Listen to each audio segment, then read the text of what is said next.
आज हम डिस्कस करेंगे स्ट्रोक के बारे में। Stroke is one of the most important topic from neurology. अगर आप एनक्लेक्स पॉइंट ऑफ व्यू से देखें, स्ट्रोक के ऊपर बहुत सारे क्वेश्चन आते हैं, इंटरवेंशंस के ऊपर, ट्रीटमेंट के ऊपर। सो आज मैं एक बताऊंगा। Talking about stroke first, stroke होता क्या है? कोई भी ऐसी कंडीशन जिसमें ब्रेन के किसी पार्ट को ऑक्सीजन ना मिल पाए। स्ट्रोक यूजुअली दो तरह का होता है जी, इस्केमिक स्ट्रोक या फिर हेमरेजिक स्ट्रोक। इस्केमिक स्ट्रोक कौन सा होता है जी?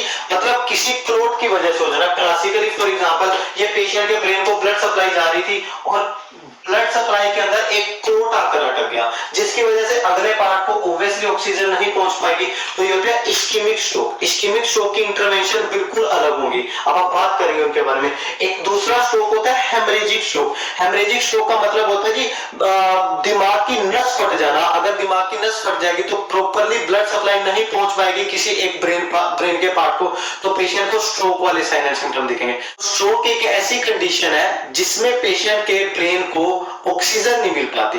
क्लासिकली दो तरह का होता है, इस्केमिक स्ट्रोक और हेमरेजिक स्ट्रोक। इस्केमिक स्ट्रोक मतलब बिकॉज ऑफ क्लोट वो ऑक्सीजन नहीं पहुंच पाई क्योंकि ब्लड ही नहीं आगे जा पाया।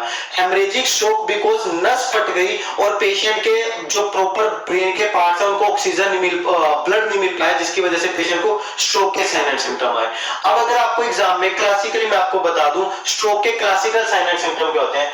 Sudden arm ड्रिफ्टनेस। पेशेंट आकर बोलेगा जी मेरे को ना सडन आर्म ड्रिफ्ट हो रही है। पहले तो वो बाजू उठा पाता था, मैं अब बाजू उठाने की कोशिश करता हूँ, बार बार हाथ नीचे चला जाता है। बाजू उठाने की कोशिश करता हूँ, बार बार हाथ नीचे चला जाता है। फेशियल ड्रूपिंग, एक साइड का फेस पेशेंट का क्या हो गया? ड्रूप कर गया, मास्क लाइक फेस हो गया। या फिर वन साइडेड वीकनेस, अब एक साइड बॉडी क्या हो गया? या पैरालाइज हो गया, वीक हो चुके हैं। These are the classical statement जो पेशेंट आपको देगा।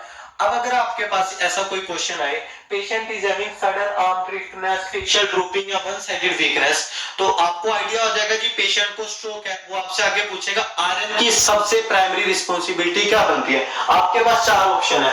नंबर वन इज थ्रोम्बोलाइटिक देंगे। थ्रोम्बोलाइटिक मतलब ऐसी दवाइयां जो थ्रोम्बस को तोड़े। नंबर टू इज ऑक्सीजन देंगे। Number three is head of bed up करेंगे। या नंबर फोर पेशेंट को सीटी स्कैन के लिए स्कैन करेंगे। मोस्ट ऑफ द बच्चे इस क्वेश्चन के जो ऑप्शन है उनको गलत चूज करते हैं।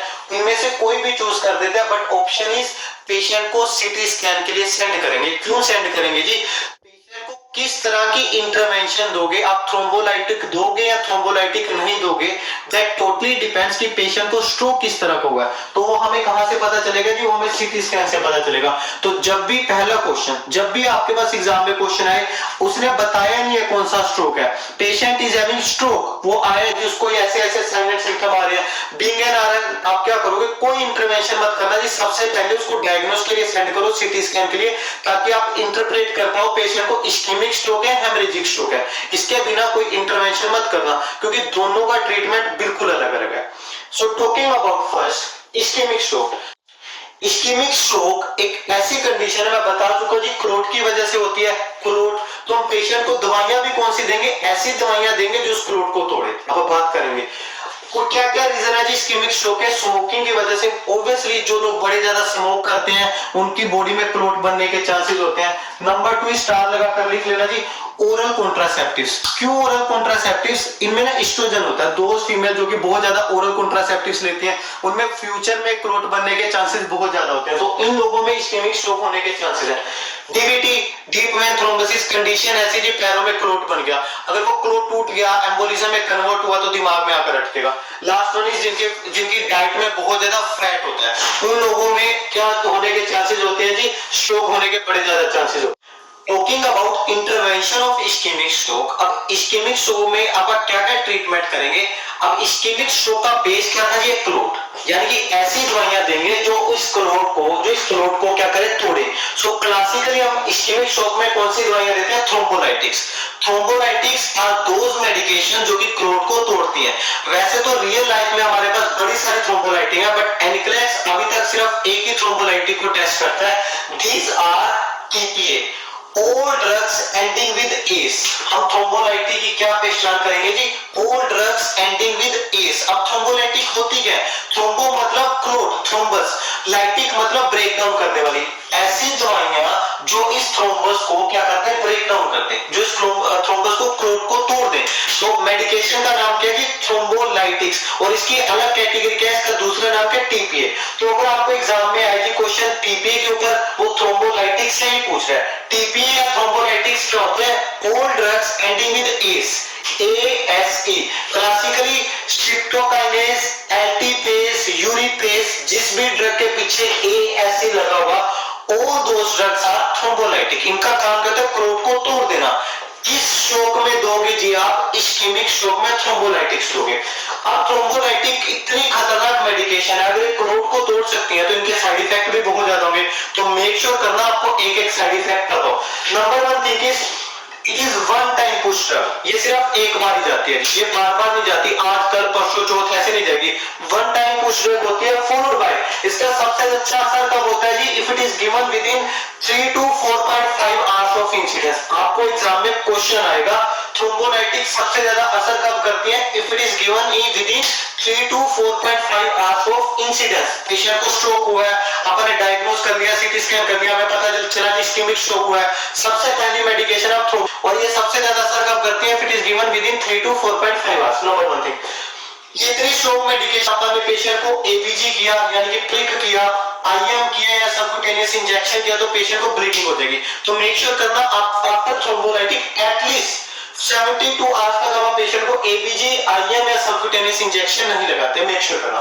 Followed by, very important to know, this drug is given to compressible site only, never ever given to central line। यानी कि ये ड्रग सिर्फ ना कैनुला से दी जा सकती है, सेंट्रल लाइन से कभी नहीं दोगे, क्योंकि ये ना प्रेशर कंप्रेसिबल साइट नहीं है, अब ब्लीडिंग रुकेगी नहीं, तो हम कंप्रेसिबल साइट पर देते हैं, क्लासिकली कैनुला में देते हैं। अगर एग्जाम में क्वेश्चन आए, डॉक्टर ने ऑर्डर किया जी सेंट्रल लाइन से टीपीए दे दो, question the physician order we can not give, अब सेंट्रल लाइन से मेडिसिन नहीं दे सकते। ऑलवेज चेक, मेक श्योर करना, इस ड्रग का एक बहुत बड़ा साइड इफेक्ट है, आप सोचना, ये ड्रग अगर आप देंगे पेशेंट को तो ये पेशेंट के क्लोट को तोड़ेगी, जिसकी वजह से पेशेंट का ना आईसीपी बढ़ने के चांसेस होते हैं। इस ड्रग के साथ पेशेंट को हेमरेज होने के चांसेस होते हैं, क्योंकि ये ब्लड को क्या करेगी, ब्लड के क्लोट को तोड़ेगी, और चांसेस होते हैं कि नस ना फट जाए इस ड्रग के साथ। तो मेक श्योर करना, always check intracranial pressure before this drug. ठीक है जी, टीपीए देने से पहले आप इंट्राक्रेनियल प्रेशर को हमेशा मॉनिटर करते हो। अपन एवरी 2 आवर पेशेंट का जीसीएस चेक करते हैं जी, ग्लासको कोमास के।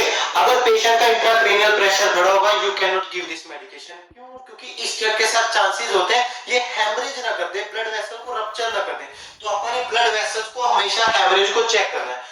फॉलोड बाय, इस ड्रग के साथ अपन स्टूल सॉफ्टनर देते हैं जी, क्यों देते हैं, क्योंकि जिन लोगों को कॉन्स्टिपेशन होती है, अगर वो पूरा फोर्सफुली अपने एब्डोमेन के ऊपर जोर लगाकर स्टूल पास आउट करेंगे तो यहाँ पर जोर पड़ेगा और नस फटने के चांसेस होते हैं, बिकॉज टीपीए के साथ हेमरेज के चांसेस होते हैं, एंड वी डोंट वांट कि पेशेंट ऐसी कोई भी वो करे, एक्टिविटी करे जिससे आईसीपी बढ़े या फिर हेमरेज होने के चांसेस हो। तो अपन आईसीपी भी चेक करते हैं पेशेंट का, every 2 hour Glasgow coma scale भी चेक करते हैं, एंड स्टूल सॉफ्टनर भी देते हैं with this drug. These all are the point जो कि आपको थ्रोम्बोलाइटिक्स के साथ पता होना चाहिए थे। मेगा इंडिकेशन ऑफ थ्रोम्बोलाइटिक किस, followed by Contra indication of thrombolytic, किस किस कंडीशन में नहीं दे सकते। क्लासिकली 2-3 कंडीशन याद रखना। नंबर 1 इज अगर पेशेंट की कोई रिसेंट हिस्ट्री है सर्जरी की या फिर ब्लीडिंग डिसऑर्डर है, विद इन 3 मंथ अगर पेशेंट को कोई सर्जरी हुई है, you can not give this medication. First thing, अगर पेशेंट का ब्लड प्रेशर की हिस्ट्री है, classically chronic blood pressure more than 170 बढ़ा हुआ है, तो भी आप ये वाली मेडिकेशन नहीं दे सकते। Followed by other 2 medication. Thrombolytics में और कौन-कौन सी 2 मेडिकेशन जाती है, एंटीकोगुलेंट्स जाती है, एंटीकोगुलेंट्स एंड एंटीप्लेटलेट। एंटीकोगुलेंट कौन सी होती है जी, हेपरिन एंड वारफरिन। हेपरिन और warfarin, heparin and warfarin are so important to know, मैं अपनी वीडियो का लिंक डिस्क्रिप्शन में डाल दूंगा, प्लीज उस वीडियो को देख लेना। लास्ट ड्रग इज एंटीप्लेटलेट, जिसके अंदर आती है एस्पिरिन प्लस क्लोपेगोग्रिल। ड्रग जो क्लोट को तोड़े। एंटीकोगुलेंट्स क्या होती है, ऐसी ड्रग जो फर्दर क्लोट को बनने ना दे। याद रखना, heparin and warfarin existing clot को नहीं तोड़ सकती, ये क्या करती है, फर्दर कभी क्लोट आए उसको बनने नहीं देंगी। लास्ट वन इज एंटीप्लेटलेट, ये ब्लड थिनर्स होती है, खून को पतला करके रखते हैं, aspirin and clopidogrel. These all are the drugs जो कि आप इस्केमिक स्ट्रोक में देते हैं। क्यों देते हैं? क्योंकि क्लोट मर रहा था जी।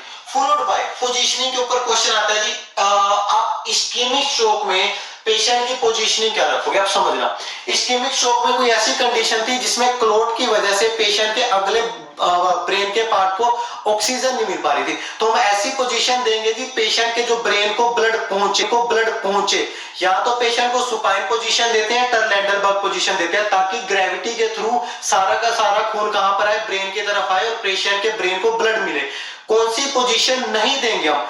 हाई फाउलर, सेमी फाउलर, ये दोनों पोजीशन नहीं देंगे। अब अगर किसी पेशेंट के ब्रेन को ब्लड पहुंच नहीं रहा, ऊपर से अपन ने ऐसी पोजीशन दे दी कि ब्लड को ग्रेविटी के अगेंस्ट जाना पड़े, तो हम ऐसा कोई भी पोजीशन नहीं देंगे। तो पोजीशन देते कौन सी है? सुपाइन और टर्लेंडरबर्ग। टर्लेंडरबर्ग मतलब हेड डाउन फीट अप। कौन सी पोजीशन नहीं दोगे जी आप? मतलब हेड डाउन फीट अप। कौन सी पोजीशन नहीं दोगे जी आप पेशेंट को? Semi Fowler and high Fowler, ऐसी कोई भी पोजीशन नहीं दोगे। That is all about ischemic stroke. अगर आपको इस्केमिक स्ट्रोक से क्वेश्चन आते हैं तो आपको इन चीजों का ध्यान रखना है। Talking about